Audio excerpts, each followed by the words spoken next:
তুই কবে গেলি আর কবে আসবি বল? আজকে যাওয়ার 2 বছর পার হয়ে যাচ্ছে, তোর খবর নাই।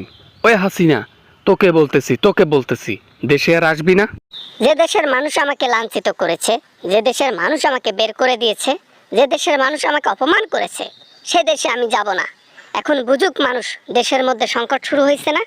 বেটা, সংকটের গল্প আমাদেরকে শোনাস না। সংকট থাকবে, এটা স্বাভাবিক। ঋণ করলে সব কিছু ঠিক হয়ে যাবে। ঋণ তো তুই করছিস, যে ঋণের বোঝা এখনো আমাদের বইতে হয়। 1 বছরেও, 1 বছর কি 100 বছরেও এ ঋণ শোধ হবে না যেটা করে গেছিস। এখন তো ঋণ করলে জীবন তুষ হয়ে যাবে দেশের। কি ব্যাপার রে ভাই, তুই না একজন ভ্যানগাড়ি চালক? হ্যাঁ, ভ্যানগাড়ি চালক হয়ে এত বুঝলি কেমনে? রাজনীতির চাল বুঝলি কেমনে? ইয়াল্লা ইয়াল্লা ইয়াল্লা, কেমনে কি রে ভাই, কেমনে কি? আগের দিন নাই বাগে খাইছে, এখন ঘরের মধ্যে সন্তান শিক্ষিত হয়েছে। রাতের বেলায় খাবার সময় বোঝায় যে বাবা এইটা, বাবা ওইটা। এখন সবই বুঝি কে কেমন কি কাজ করেছে। বাবা না, মানে তার মানে এখন মূর্খরাও বুঝে ফেলেছে আমি কি কি দেশে করে এসেছি এবং কি কি করি নাই।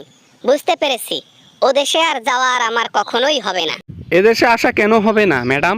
এদেশে আসতে পারবেন, তবে আপনাকে হয় 14 শিখের ভেতরে ঢুকে থাকতে হবে, নয়তো জনগণের হাতে পড়ে 27 মানে যাইতে হবে। কি করবেন বলেন? 14 শিখেরও দরকার নাই, জনগণের হাতে ইয়ে খেয়ে উপরে যাওয়ারও দরকার নেই। অতএব দিল্লিতে আছি, এখানেই থাকি। চার দেয়ালের মাঝে আছি, এখানেই ভালো আছি। আর যাব না।